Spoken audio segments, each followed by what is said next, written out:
One nation, one law for all the citizens of India. But what exactly does it mean? Will daughters be entitled to equal inheritance rights as sons, irrespective of their religion? What about polygamy then? Will it be banned? What about the tribes? Their cultural practices with respect to marriage and inheritance. Will there be a fixed age for men and women to get married all across the country? What about the Hindu undivided family concept and the associated tax benefits? These are complex issues that need to be addressed whenever an attempt is made to make a uniform civil code. It's a contentious and politically sensitive topic, but it's something we need to discuss. Does India need a uniform civil code? And is India ready?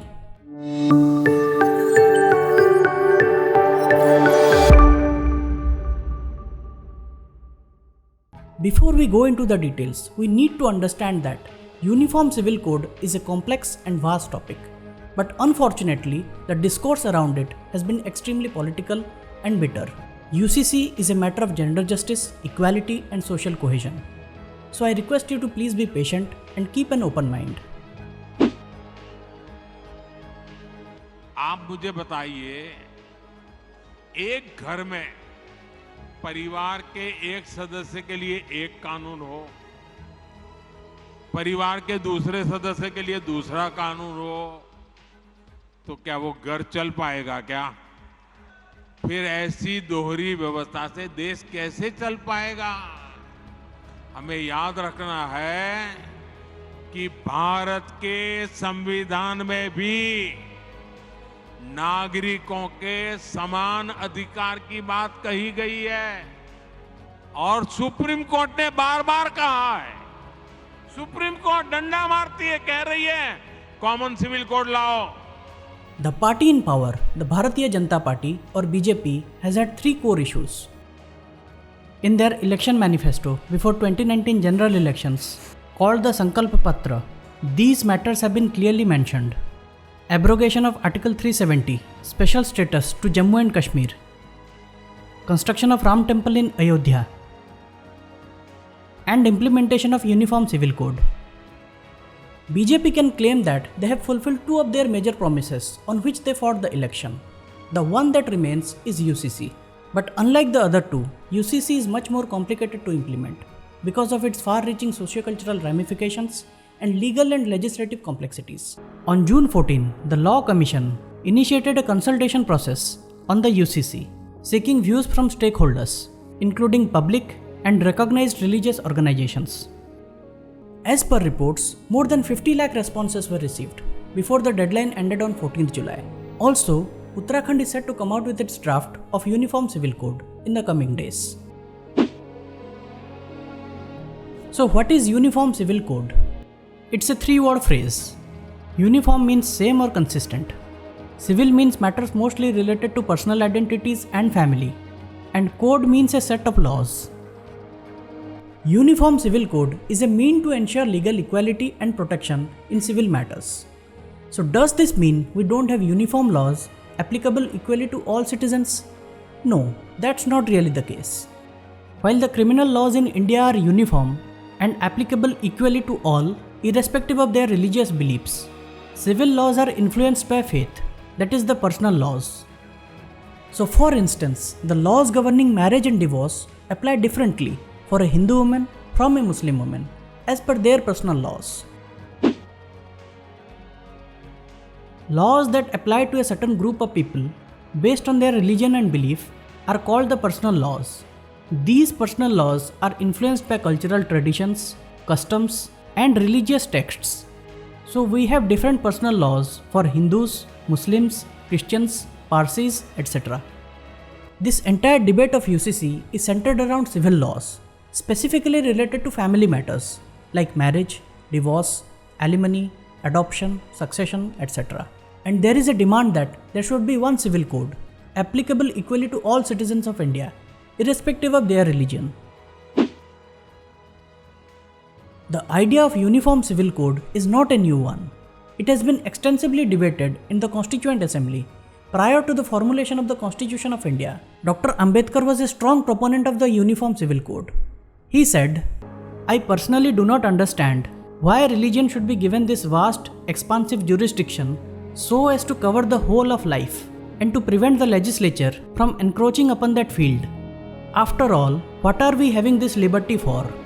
We are having this liberty in order to reform our social system, which is full of inequalities, discriminations, and other things, which conflict with our fundamental rights. During the debates on this specific matter, Dr. Ambedkar went on to say that the country already had a uniform civil law, barring marriage and succession. He also gave examples of how before 1935, in case of Muslims, Shariat, or what we know as Muslim personal law, was not universally applicable to all Muslims of India, like the Northwest Frontier Province, United Provinces, the Central Provinces, and Bombay. And on the matters of succession, Hindu laws were followed. In North Malabar, the Marumakkathayam law, which is a matriarchal form of law, was applied to all, not only to Hindus, but also to Muslims. These debates are fascinating. I'll add a link in the video description and urge all of you to read it. Apart from Dr. Ambedkar, Pandit Jawaharlal Nehru, Sardar Vallabhbhai Patel also supported the UCC, and Maulana Abul Kalam Azad, Frank Anthony opposed it for different reasons. After a lot of debate, UCC was finally added to the Constitution.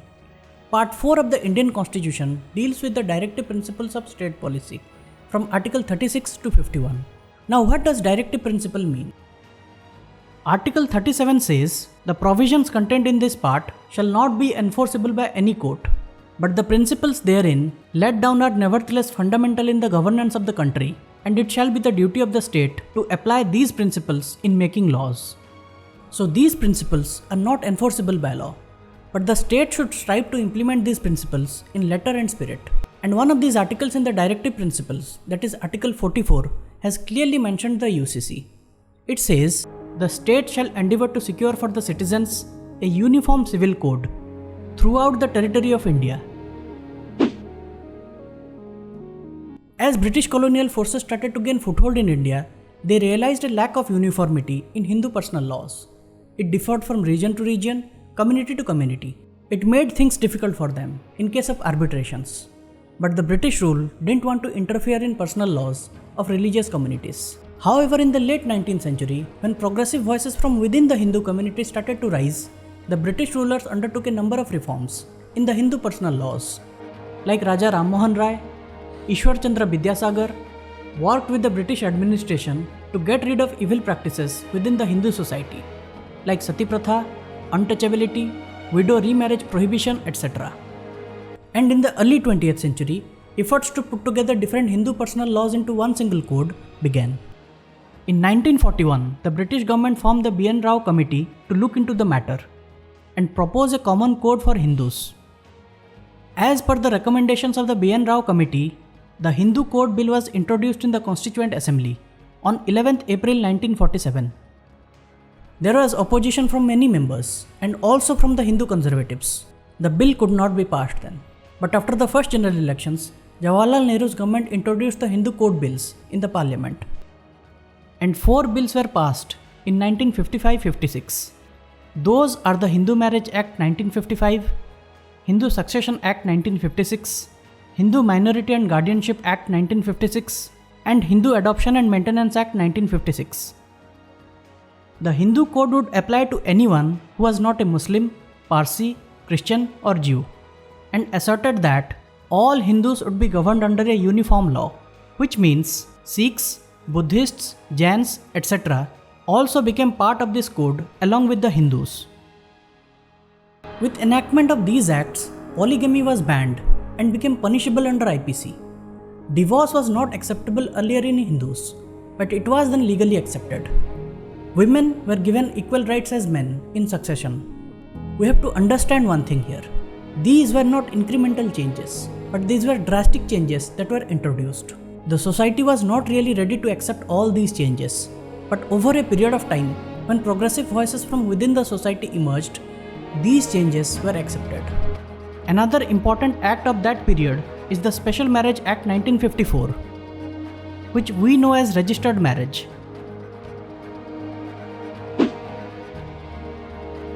With the passage of the Hindu Code Bills, Hindus, Sikhs, Jains and Buddhists came under one civil law, and Muslims, Christians, Jews, and Parsis had their own personal laws. It created a social divide which was not easy to overlook. But the most significant event that really sparked a widespread debate on UCC was the Shah Bano case. Shah Bano Begum, a Muslim woman, was divorced by her husband and he stopped providing her any financial support. Shah Bano, being a Muslim, was entitled to maintenance only during her iddat period, which is 3 months, as per the Muslim personal law. But she filed a criminal case against his husband. When the matter reached the Supreme Court ruled in her favor and gave orders for maintenance to Shah Bano under CRPC. There were widespread protests against the judgment by many sections of the Muslims, saying it was encroachment on the Muslim personal law. Then Rajiv Gandhi's government, under pressure, passed the Muslim Women Protection of Rights on Divorce Act 1986 that nullified the Supreme Court's judgment. Since the Shah Bano incident, there has been a number of judicial interventions in such matters, like in the case of Jordan Dengde versus S.S. Chopra, Sarla Mudgal versus Union of India, where the courts have sought to amend the personal laws and argued in favor of UCC. Different personal laws have promoted inconsistencies and discriminations. For instance, adultery is a ground for divorce in Hindus, Parsis and Christians, but not in Muslims. Similarly, impotency is a ground for divorce in Hindus and Muslims, but not among Christians and Parsis. If a Parsi woman marries someone from other community, she is expelled from the community under the Parsi Marriage and Divorce Act 1936. For women marrying outside the community means losing their property rights. And non-Parsi wives of Parsi husbands are entitled to only half of the husband's property. Similarly, Muslim women have been voicing their concerns against polygamy, nikah halala and triple talaq. Supreme Court in the Shaira Bano versus Union of India case declared triple talaq unconstitutional in 2017. The minimum marriage age for Muslim women according to Muslim personal law is when the woman attains puberty. Similarly, with respect to inheritance, according to Muslim personal law, if the successor of the deceased person is a male, he inherits the property.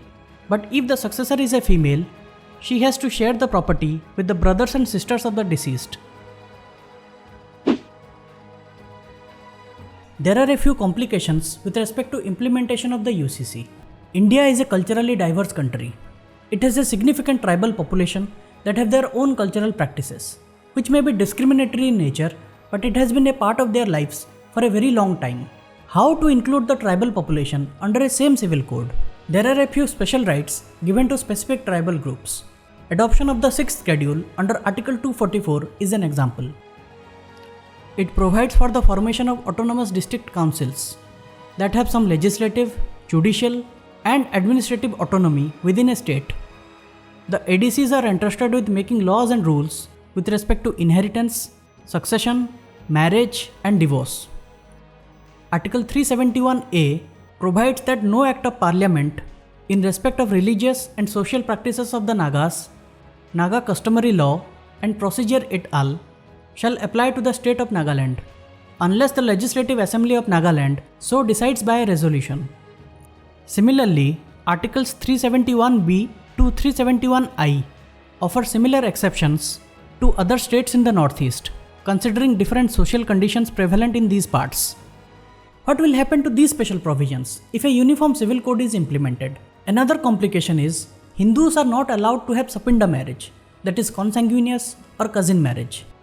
According to Hindu Marriage Act 1955, if two blood relatives want to get married, then they can marry only if they are related beyond 3 generations on the mother side and 5 generations on the father side. Though it is prohibited by the Hindu Marriage Act, such marriages are prevalent in Hindus, especially in the southern part of the country, as it has been a custom in these societies. According to NFHS 5 survey 2019 to 2021, Tamil Nadu has the highest consanguineous marriages at 28%, Karnataka 27%, Andhra Pradesh and Telangana combined 27%.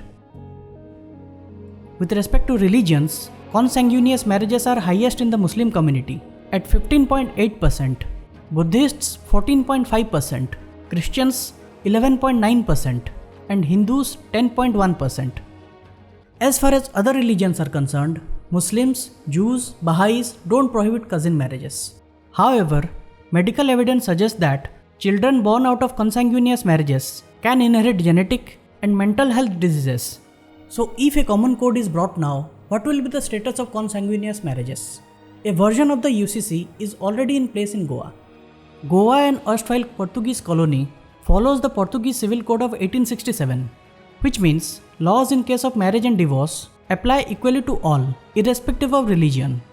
Laws in Goa, however, provide that a Hindu man can take a second wife in special circumstances.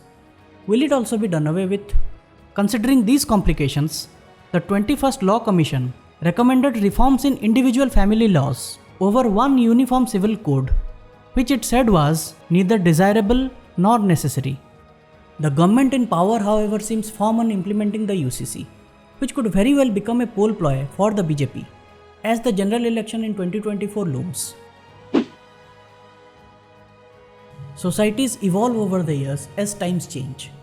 Situations were different 50, 100, maybe 500 years back. To address the cultural sensitivities and accommodate a diverse group of people, personal laws were introduced.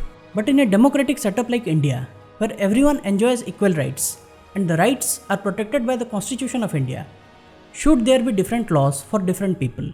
Personal laws have always been discriminatory, especially against women and children. It's time we take a step forward and address these discrepancies. Government should release the draft of UCC for the people of India to debate and discuss before it's tabled in the parliament.